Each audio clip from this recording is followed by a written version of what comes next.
जांच के लिए भेजा गया तो जहाँ पे पर्ची कटता है वहाँ गए तो फिर वहाँ पे बोला गया कि पहले चाय पिलाओ, फिर उसके बाद कि आप जो कि PFT वाला एक मशीन मिलेगा बाहर में मेडिकल से, आप 450 में मिलेगा। ऑपरेशन हुआ है, 4 तारीख से भर्ती है।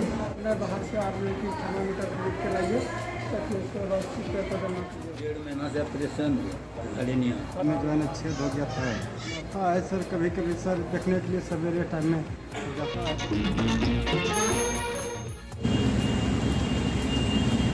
नमस्कार, सुप्रभात, गुड मॉर्निंग। कहना तो अच्छा नहीं लगता, लेकिन क्या कहें, मजबूरियां हमें कहने पे मजबूर करती हैं। और बहुत पुरानी कहावत है कि जनता त्रस्त सरकार मस्त। बट अगर ये कहावत इस चीज़ में बदल जाए कि मरीज त्रस्त और डॉक्टर मस्त, तो समझिए कि इसकी हालत क्या हो सकती है। इस एक लाइन में आपको बहुत कुछ समझने को मिलेगा कि मरीज त्रस्त है और डॉक्टर मस्त है। मतलब कि हम जिन्हें भगवान समझते हैं, जिन्हें हम इस धरती पे जीता जागता भगवान का स्वरूप समझते हैं, वही आज अपनी छुट्टियां मना रहे हैं। और मरीज जो बेचारे जिंदगी और मौत के बीच में जूझ रहे हैं, वो सिर्फ त्राहिमाम कर रहे हैं। मैं विकास कुमार, STN न्यूज़ से आज आपको स्मार्ट सिटी भागलपुर के स्मार्ट हॉस्पिटल मायागंज, जो इस शहर का एकलौता हॉस्पिटल जहां पे लाखों जिंदगियां रोज आती हैं अपने जीवन बचाने के लिए और रोज जूझती हैं अपने जीवन के हर एक पहलू को देखते हुए। इस हॉस्पिटल में आज हम खड़े हैं और ये जो वार्ड है, ये पोस्ट ग्रेजुएट सर्जिकल वार्ड है, 4 नंबर वार्ड। जहां पे हम आए निरीक्षण करने को, तो हमें पता चला कि ऐसे भी पेशेंट हैं यहाँ पे, ऐसे भी मरीज हैं जो कल रात से एडमिट है, लेकिन डॉक्टर के अभी तक दर्शन नहीं हुई। मतलब भगवान से अभी तक उन्हें दर्शन नहीं हुआ है। इस पृथ्वी के भगवान से, इस जमीन के भगवान से उनका कोई दर्शनार्थ नहीं हुआ अभी तक, और कल रात के 10 बजे से वो एडमिट है। मैं आपको ऐसे बहुत से लोगों से रूबरू कराना चाहूँगा। मैं स्मार्ट सिटी भागलपुर के स्मार्ट हॉस्पिटल मायागंज हॉस्पिटल की बात कर रहा हूँ। 2 दिन पहले अभी यहाँ केंद्रीय मंत्री श्रीमान अश्विनी चौबे जी आए, मास्क वितरण, खिचड़ी वितरण, ढेरों प्रोग्राम यहाँ किया गया और शायद उस दिन डॉक्टरों की लंबी लाइन लगी थी। लेकिन आज सच्चाई यही है कि जब माननीय मंत्री महोदय चले गए, बड़े बड़े वादे, बड़े बड़े चीजों को दिखा करके जब यहाँ से चले गए वो, तो आज इस हॉस्पिटल में एक भी डॉक्टर, आप देखेंगे एक भी डॉक्टर नहीं है। कल रात के 10 बजे से जो पेशेंट एडमिट है, उसे देखने वाले अभी तक लोग नहीं आए। पेशेंट सिर्फ और सिर्फ ऊपर वाले भगवान के भरोसे अपनी जिंदगी की सांसें गिन रहे हैं। मैं आपको ऐसे कई पेशेंट से, कई मरीजों से मिलवाने के लिए रूबरू हुआ हूँ। STN न्यूज़ टीम अपने हर एक दिन के प्रोग्राम के साथ एक प्रोग्राम आज यहाँ रखा कि हम आज मायागंज हॉस्पिटल का, भगवानों का जो जगह है, जहाँ पे पृथ्वी के भगवान रहते हैं, जिन्हें हम भगवान मानते हैं, उन जगहों का हम निरीक्षण करें कि क्या वहाँ पे कितनी सच्चाई है, क्या क्या चीजें हो रही है। तो मैं अपनी टीम से कहूँगा, आइए हम आगे आपको वार्ड में ले चले और देखते हैं यहाँ क्या हो रहा है। ये वार्ड नंबर 4 है, आप टीम दिखाएंगे। ये देखिए कितने पेशेंट यहाँ एडमिट हैं, जहाँ कल रात से कोई भी डॉक्टर अभी तक नहीं आए हैं। और मैं आपको दिखाना चाहूँगा, ये पोस्ट ग्रेजुएट, मैं फिर से बोल रहा हूँ, पोस्ट ग्रेजुएट सर्जिकल वार्ड है, 4 नंबर वार्ड है, जहाँ पे कल से लोग त्राहिमाम है, डॉक्टर अभी तक देखने नहीं आ रहे हैं। मैंने कुछ पेशेंट से बात किया, कुछ पेशेंट से हमने बात की जो कल से यहाँ एडमिट हैं, लेकिन अभी तक उन्हें डॉक्टर की कोई सुविधा नहीं मिली है, डॉक्टर अभी तक उनसे मिलने नहीं आए हैं। मैं आपको मिलवाता हूँ ऐसे ही एक पेशेंट से, थोड़ा नजदीक आएंगे। क्या नाम है सर आपका? जी, बालदेव ताती। बालदेव ठाकुर जी। बालदेव ताती। अच्छा, बालदेव ताती जी। बालदेव ताती जी, कल आप कब एडमिट हुए? कल हम 9 बजे रात में। कल 9 बजे रात में एडमिट हुए हैं। एक्सीडेंट हुआ है, थोड़ा ध्यान से इनका चेहरा देखेंगे आप। बिल्कुल ही बहुत भयानक चोट लगी है इन्हें, सर फटा हुआ है, चेहरा पूरा सूजा हुआ है, पूरे शरीर में चोट है। कल रात के 9 बजे एडमिट हुए हैं और अभी तक इनके पास कोई भी डॉक्टर की सुविधा नहीं है। कोई भी डॉक्टर इन्हें देखने नहीं आए हैं और दिन का 3:30 बज रहा है। आप ध्यान से देखें, मैं अपनी घड़ी दिखा रहा हूँ, दिन का 3:30 बज रहा है। मतलब कि कल रात से अगर हम अभी तक का बात करें तो लगभग 18 घंटे बीत चुके हैं। 18 घंटे में मरीज के पास डॉक्टर अभी तक नहीं पहुंचे हैं। सर कोई डॉक्टर अभी तक नहीं आया आपके पास? एक डॉक्टर है, एक जूनियर डॉक्टर। वो जूनियर थे या सीनियर हमें पता नहीं। कब आए थे सर वो? सुबह करीब 11 बजे। सुबह 11 बजे एक आए हैं जो मरहम पट्टी करके यहाँ पे इनको गए हैं। उसके बाद से अभी तक कोई खोज खबर नहीं है, कोई सुध लेने वाला नहीं है। यहाँ पे मरीजों का ये बुरा हाल आपके हमारे स्मार्ट सिटी भागलपुर के स्मार्ट हॉस्पिटल मायागंज की ये कहानी है, जहाँ पे इस तरह की घटनाएं हो रही है जिसको कि कोई भी दिखाने वाला नहीं है। सिर्फ बड़ी बड़ी बातें मंत्री महोदय आते हैं, नए नए चीज़ों के बारे में घोषणा करते और चले जाते हैं। और भी लोगों से हम रूबरू होंगे, आइए आपको आगे मिलवाते हैं। सुरेश साहु कब से एडमिट है यहाँ पे? मतलब 1 सप्ताह होने वाला है जी। तो सीनियर डॉक्टर दिन में कितनी बार आते हैं? सीनियर जूनियर तो जानते हैं, नहीं है। सुबह से आज कितने लोग आपको देखने आए? दो बार देखा, डॉक्टर 2 बार जी। तो आपको क्या आप यहाँ के सेवा से संतुष्ट हैं? हाँ, ठीक है, अभी आओ। चलिए ये वाला हुआ है। अच्छा, हर्निया का ऑपरेशन हुआ था, 1 सप्ताह होने वाला है। चलिए ये हमारे यहाँ अभी एक मरीज है जिनसे हमने बात किया। ये 1 सप्ताह से यहाँ पे हर्निया का ऑपरेशन हुआ था इनका। अब ये बोल रहे हैं कि मैं ठीक हूँ। डॉक्टर टाइम टू टाइम नहीं आ रहे हैं, बट ठीक है कि जीवन बचा हुआ है और लोग जी रहे हैं। और भी लोगों से मिलवाते हैं, हम मिलवाते हैं। 9 तारीख को। क्या नाम हुआ आपका? राजेंद्र साहु। राजेंद्र साहु जी। राजेंद्र साहु जी कब एडमिट हुए आप? 9 तारीख अगले महीने। मतलब पिछले महीने के 9 तारीख को एडमिट हुए। क्या परेशानी क्या है आपको? परेशानी यहाँ जो कि नीचे घाव है, जो कि पहले ऑपरेशन हुआ था उसका था फिस्टुला, वो बीमारी करनी थी।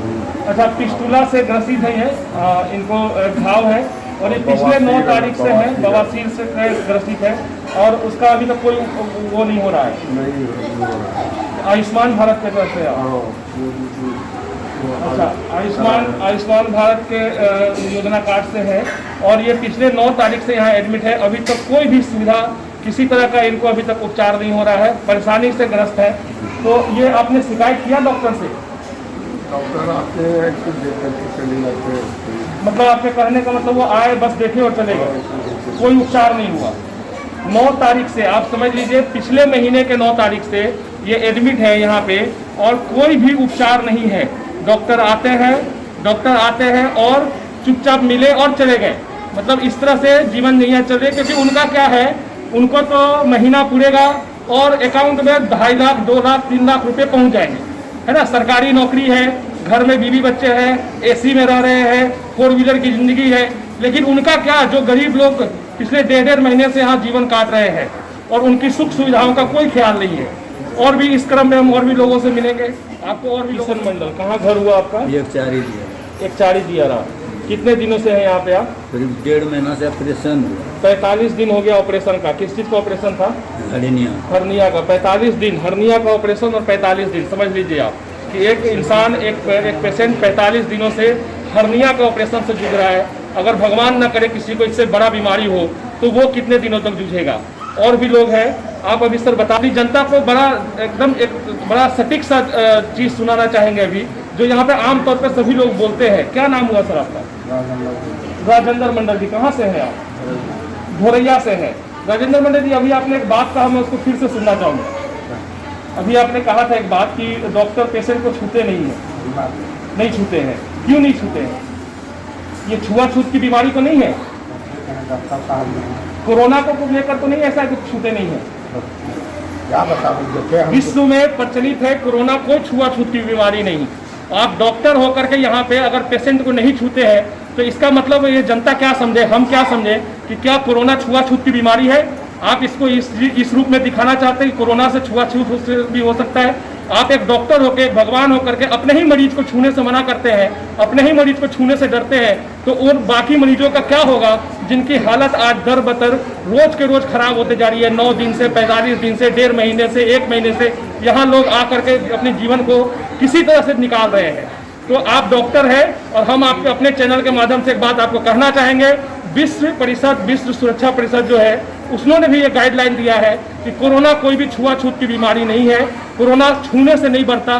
कोरोना में दूरियां रखना है लेकिन छूना मना नहीं है। आप मास्क लगा के, हैंड ग्लव्स लगा के, सैनिटाइजर लगा के मरीज को छू भी सकते हैं, उसका पूरी तरह से इलाज कर सकते हैं। चलिए मैं आपको रूबरू कराना चाहूँगा एक 10-12 साल के बच्चे से, 14 साल के बच्चे से, जो पिछले 10 दिनों से यहाँ इमरजेंसी वार्ड में था। आज इसको जनरल वार्ड में शिफ्ट किया गया है। पैर का ऑपरेशन हुआ है, बच्चे का पैर फूल गया था, ऑपरेशन हुआ है। जब तक इमरजेंसी में थे तब तक इनकी सारी सुविधाएं इनको मिल रही थी, तब तक इनका इलाज सुचारू रूप से चल रहा था। आज जब ये सुबह मॉर्निंग में जनरल वार्ड में शिफ्ट किए गए, उसकी बाद की कहानी आपको मैं सुनाता हूँ। आप पहले मैं चाहूँगा कि आप अपने हमारे कैमरा पर्सन को उनको दिखाएं। आप ये बच्चा है, देख लीजिए, 14 साल का एक बच्चा जिसके पैर में ऑपरेशन हुआ है। और मैं इनके पापा से आपको मिलवाऊंगा, इनके गार्जियन से मिलवाऊंगा। सर, आज आप क्या नाम हुआ आपका? मेरा नाम तारकेश्वर मंडल। तारकेश्वर जी कहाँ का रहने वाले हैं? कहलगांव थाना, कहलगांव थाना से हैं। तो ये एक सप्ताह से एडमिट थे इमरजेंसी में? एक सप्ताह से एडमिट थे। जब तक हम इमरजेंसी में थे मेरा सुख सुविधा सही था। आज हमने प्रयास किया डॉक्टर साहब के हमको वार्ड में शिफ्ट किया जाए। वार्ड में शिफ्ट करने के बाद ये हमको मेडिसिन मिला है, लेकिन नर्स हमको ये नहीं बताया कौन देगा, कैसे देगा, नहीं देगा, इसका हमको कोई पता नहीं है कि ये पानी नीचे लगा कर चले गए हैं। कौन देखेगा, कैसे बंद करेंगे, इसका तुमको जानकारी है नहीं, कुछ नहीं है। और सुबह से कोई डॉक्टर कोई डॉक्टर ने एक मरतबा आए, नर्स सुई लगा कर चले गए और हमको कुछ बता कर नहीं गए। अभी देखिए बच्चे को फीवर है, हम डॉक्टर को खोज रहे हैं लेकिन फीवर का पूरे बिल्डिंग में कहीं डॉक्टर नजर नहीं आ रहा है। फीवर का दवाई दे दिया है, कैसे लगाएंगे, कैसे चलाएंगे, इसका हम लोग को कोई जानकारी नहीं है। मतलब ये आप देखेंगे इस हद तक की लापरवाही है कि डॉक्टर ने दवा दे दिया, अब उस दवा को घर ले जाना है, उस दवा को खा जाना है, उस दवा को कैसे यूज करना है, ये क्या पेशेंट खुद से बताएंगे, ये क्या मरीज खुद से जानेगा? कोई किसी भी प्रकार का कोई भी सही ढंग से कोई बताने वाला नहीं है। ना नर्स आ रहे हैं, ना डॉक्टर आ रहे हैं। इस तरह की लापरवाही यहाँ पे हमें देखने को मिल रही है। और आगे आपको अशोक मंडल कहाँ घर है? आमापुर। क्या परेशानी है आपको? मेरा जो है ना पेट में ऑपरेशन था, नाद में जो है ना छेद हो गया था। पेट का ऑपरेशन हुआ है? पेट का ऑपरेशन कितने दिनों से यहाँ पे? 2 महीनों से। 2 महीना से है। आपको क्या यहाँ का जो सर्विस है, यहाँ का जो सुविधा, उससे संतुष्ट है आप? आता है सर, कभी कभी सर देखने के लिए सवेरे टाइम में जाता है, तो फिर नहीं आता है सवेरे। दिन में मतलब एक बार सुबह आए, उसका 24 घंटे के लिए गायब? हाँ, 24 घंटा के लिए पार। वाह। और आप यहाँ कितने दिनों से हैं? यहाँ 2 महीने से। 2 महीने से, 60 दिनों से। हाँ। अभी भी फीवर होता ही है? हाँ। परेशानी अभी भी है? बुखार सर भगता नहीं है, अभी भी बुखार जाता नहीं है? 24 घंटा बुखार सर। और 24 घंटा में एक बार डॉक्टर आते हैं? आता है, और डॉक्टर को जब बोलते हैं तो कहता है कि अभी छूट जाएगा वो। अच्छा, डॉक्टर को आप बोलते हैं तो बोलते हैं छूट जाएगा? हाँ। कैसे? खुद ब खुद? अपने कहा तो छूटेगा, नहीं तो छूट जाएगा। अच्छा, अपने से छूट जाएगा। ये मायागंज हॉस्पिटल की सच्चाई है। ये मायागंज हॉस्पिटल के डॉक्टरों की सच्चाई है। ये स्मार्ट सिटी भागलपुर के स्मार्ट मायागंज हॉस्पिटल की स्मार्ट सच्चाई है, जो जनता से रूबरू होनी चाहिए थी और जिसके लिए आज हमारी टीम यहाँ पे पहुंची है। 2 महीने से एक पेशेंट इसी बिस्तर पे पड़ा है, जिसको फीवर होता है, और डॉक्टर को जब वो बोलता है तो डॉक्टर बोलते हैं कि खुद से ठीक हो जाएगा। 24 घंटे में एक बार दर्शन देते हैं वो। क्या वो एक बार दर्शन देने के लिए उनको सरकार ने रखा है? क्या एक बार 24 घंटे में आने के लिए सरकार उनको पूरे महीने की पगार देती है? हम इन सारी चीज़ों का, इन सारी सवालों का जवाब अपने सारे डॉक्टरों से, जीवन रूपी भगवान से, पृथ्वी में जो भगवान सही में विराजमान है, जिनको हम भगवान मानते हैं, उन लोगों से हम जानना चाहेंगे कि क्या 24 घंटे में एक बार आने के लिए आपको सैलरी मिलती है? क्या इस सेवा से आप संतुष्ट है? क्या आपको लगता है कि आप जो सेवा दे रहे हैं वो सेवा से आप अच्छे से लोगों का सेवा कर रहे हैं, इससे आप खुद संतुष्ट है? मैं सारे डॉक्टरों से ये जानना चाहूंगा, क्या मायागंज हॉस्पिटल में ये खेल कब तक चलता रहेगा हम लोगों को? भर्ती से क्या नाम हुआ आपका? मेरा नाम है रंजू देवी। रंजू देवी जी, कहाँ से है आप? पाठक से है। पाठक से। क्या समस्या है? समस्या पैथोलॉजी का ऑपरेशन हुआ है। पहले 4 तारीख से भर्ती है। तो बोला कि बुद्धे का ऑपरेशन हो जाएगा। तो ऑपरेशन को तो बोला कि साफ सफाई करने वाला नहीं है, तो अगला बूथ का ऑपरेशन करेंगे। तो अगला बूथ को फिर आए यहाँ, तो ऑपरेशन हो गया। बूथ का ऑपरेशन हुआ, बृहस्पति को यहाँ बुखार आ गया, पूरा जाड़ बुखार पूरे आ गया, उछलने लगा। तो हम बोले तो वहाँ गया इमरजेंसी, डॉक्टर के पास गया तो इमरजेंसी ले गए। इमरजेंसी में देखा, सुइया दवा सब दिया। तो वो बोले कभी BP नहीं है, इसका BP लो है, BP बढ़ गया। तो 25 नंबर में भेज दिया आज। तो 25 नंबर में गया तो वहाँ बोला कि यहाँ पर डॉक्टर नहीं है, डॉक्टर जाएगा वहीं। और यहाँ डॉक्टर को जो बोले हैं तो बोला कि वो 25 नंबर में जाइए, 25 तारीख में 25 नंबर में जाइए। ऐसे ऐसे बुलाते हैं, घुमा के फिरते रहते हैं। मतलब और खून जांच का अगर हम एक शब्दों में कहें तो सिर्फ और सिर्फ मरीजों को परेशान किया जा रहा है, घुमाया जा रहा है। आप अपनी जिम्मेवारी को उन पे थोप रहे हैं, वो अपनी जिम्मेवारी को उन पे थोप रहे हैं और मरीज बेचारे परेशान हो रहे हैं। नीतीश कुमार जी, आप हमारे बिहार के मुख्यमंत्री हैं, सुशासन की सरकार कहलाती है और आप एक सभी लोगों के लिए, बिहार की हर एक जनता के लिए आप रोल मॉडल कहलाते हैं। तो मैं उन रोल मॉडल से अपने माननीय मुख्यमंत्री जी से भी एक सवाल करना चाहूँगा कि स्मार्ट सिटी भागलपुर के स्मार्ट हॉस्पिटल मायागंज की ये कहानी अगर आप तक पहुंच रही है तो क्या आप इसके बारे में लोगों से बात करना चाहेंगे? नीतीश कुमार जी, ये आपकी जनता है जो त्राहिमाम कर रही है, ये वैसी जनता है जो जीवन और मौत के बीच में झूल रही है और आपके ही डॉक्टर, आपके विभाग के स्वास्थ्य विभाग के मंगल पांडे जी है, अभी 2 दिन पहले अश्विनी चौबे जी यहाँ पे आके गए हैं और यहाँ पे बड़े बड़े वादे होते हैं। तो क्या ये वादे सिर्फ कहने के लिए है? क्या ये वादे सिर्फ चुनावी वादे हैं? क्या ये वादे सिर्फ दिखावे के वादे हैं? क्या आप भी सुशासन की सरकार के बदले जंगल राज की सरकार की बात करेंगे अब? तो क्या हम लोग फिर से समझे कि हम सुशासन की सरकार से हट के जंगल राज की सरकार में जा रहे हैं? अगर ये कहे तो अगर आप ये कह दें कि हाँ हम भी जंगल राज की शुरुआत कर चुके हैं तो हम फिर उस चीज़ को मान करके चुपचाप बैठने को तैयार हैं। लेकिन अगर आप ये कहेंगे कि नहीं हम तो सुशासन की सरकार चलाते हैं, तो ये सुशासन का जो दृश्य है, इस दृश्य को बदलना आपकी जिम्मेवारी है। और अगर आप ये दृश्य नहीं बदल सकते हैं तो आपको कोई हक नहीं है कि ये कहने का कि आप सुशासन की सरकार चला रहे हैं। मैं फिर से एक बार बोलूँगा, सभी डॉक्टरों से, सभी नेताओं से, सभी बुद्धिजीवी वर्गों से और सभी जनता से कि यहाँ पे जो परिस्थिति है वो परिस्थिति बहुत ही शोचनीय है, बहुत ही विकराल है कि लोग, जनता, पेशेंट परेशान है, डॉक्टर नदारत है। 24 घंटे में एक बार जूनियर डॉक्टर दर्शन देते हैं और बाकी दिन पूरे भगवान भरोसे मरीज मरने और जीने के बीच में लटके रहते हैं। फिर से एक बार मैं आपको बताना चाहूँ, मैं मायागंज हॉस्पिटल में हूँ, भागलपुर के स्मार्ट सिटी हॉस्पिटल जिसको बोला जाता है, उस हॉस्पिटल की ये कहानी है। बाकी कुछ क्वेश्चंस, कुछ सवाल मैं जनता के ऊपर छोड़ता हूँ।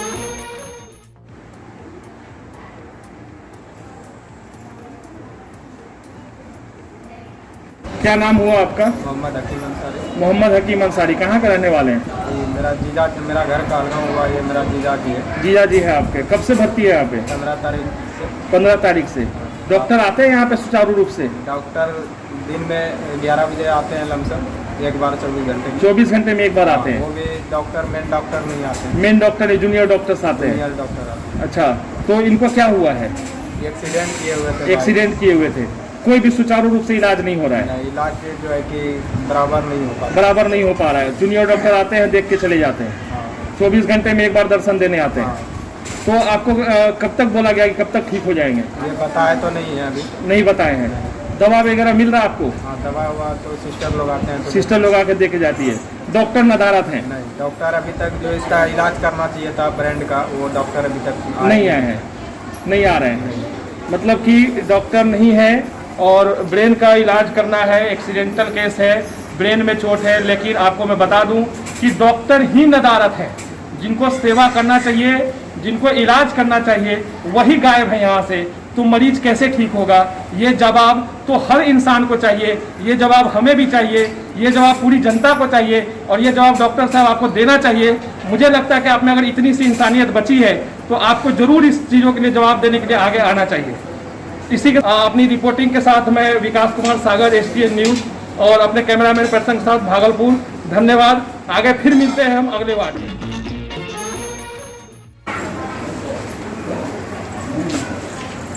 आइए ये भी चीज़ एक बार हम आपको दिखाएं। मंगल पांडे जी, स्वास्थ्य विभाग के मंत्री, अश्विनी चौबे राज्य मंत्री हमारे सेंट्रल गवर्नमेंट से अभी 2 दिन पहले घूम के गए और ये 4 नंबर वार्ड, मैं आपको एक जगह दिखाना चाहूँगा, अपने कैमरामैन को बोलूँगा कि ये जगह दिखाएं आप। ये जगह इस वार्ड के लिए है कि इस वार्ड में नर्स और कंपाउंडर यहाँ बैठेंगे। ये देखिए बड़े अच्छे से टेबल लगे हैं, कुर्सियाँ लगी हैं, है ना, लेकिन यहाँ बैठने वाले लोग नदारत है। ये सिर्फ टेबल और कुर्सियाँ शोभायमान हो रही है, शोभा दे रही है, लगे हुए अच्छे लग रहे हैं, लेकिन अगर इस पे 2 नर्स, 1 कंपाउंडर भी बैठा होता तो और भी अच्छा लगता। तो नीतीश कुमार जी, हमारे माननीय मुख्यमंत्री जी, हमारे माननीय स्वास्थ्य मंत्री जी और हमारे माननीय निदेशक महोदय जो इस हॉस्पिटल के हैं, मायागंज हॉस्पिटल के, मैं उन सबसे जानना चाहूँगा कि क्या ये कुर्सियाँ सिर्फ और सिर्फ शोभा देने के लिए लगाई गई हैं? क्या आपके यहाँ नर्स नहीं है? क्या आपके यहाँ पेशेंट के लिए कंपाउंडर नहीं है? और अगर नहीं है तो इसकी जिम्मेवारी कौन लेगा? हम ले या मरीज ले या आप लेंगे? ये क्वेश्चन मैं आपके ऊपर छोड़ता हूँ, ये सवाल मैं आपके ऊपर छोड़ता हूँ। क्या नाम हुआ? विक्रम कहाँ के रहने वाले हैं विक्रम जी? विक्रमशिला से। क्या परेशानी है? परेशानी ये है कि सर पेशेंट को भी कि मेलना का ऑपरेशन हुआ, तो इसको ऑपरेशन करने के बाद जो कि जैसे ऑपरेशन आज हुआ तो कल से उसको बुखार आना स्टार्ट हो गया। तो यहाँ पे सिस्टर को बोले कि सिस्टर ऐसा प्रॉब्लम है, तो डॉक्टर फिर उसके बाद जब 1 बजे आया तो इसको बोला गया कि यहाँ पे सर इसको जो कि बुखार है, तो बोला कि मैं बाहर से आप लोग की थर्मामीटर खरीद के लाइए ताकि उसके बाद सिस्टर को जमा कीजिए, ताकि उसके बाद से देखा जाएगा। मतलब मेडिकल इक्विपमेंट, ध्यान से सुनिएगा इनकी बात, मेडिकल इक्विपमेंट भी आपको बाहर से खरीद के लाना है। तो क्या ये मायागंज हॉस्पिटल भी प्राइवेट हॉस्पिटल बन चुका है? क्या हम ये मान ले कि अब ये सरकारी नहीं निजी हॉस्पिटल हो गया है जहाँ पे हर एक चीज़ बाहर से खरीद के लाना है? क्या मेडिकल इक्विपमेंट भी लोगों को बाहर से खरीद के लाना पड़ेगा? क्या अगर हम मेडिकल इक्विपमेंट बाहर से लाएंगे तभी हमारा इलाज होगा? इन सारी सवालों के बीच मैं आप सबसे अनुरोध करूंगा, पूरी जनता से अनुरोध करूंगा कि इन सारी सवालों का जवाब हमारे माननीय मुख्यमंत्री जी, हमारे माननीय स्वास्थ्य मंत्री जी और हमारे माननीय निदेशक महोदय मायागंज अस्पताल से, कि क्या अब हम मेडिकल इक्विपमेंट भी बाहर से खरीद के लाएंगे तो हमारे मरीजों का इलाज होगा।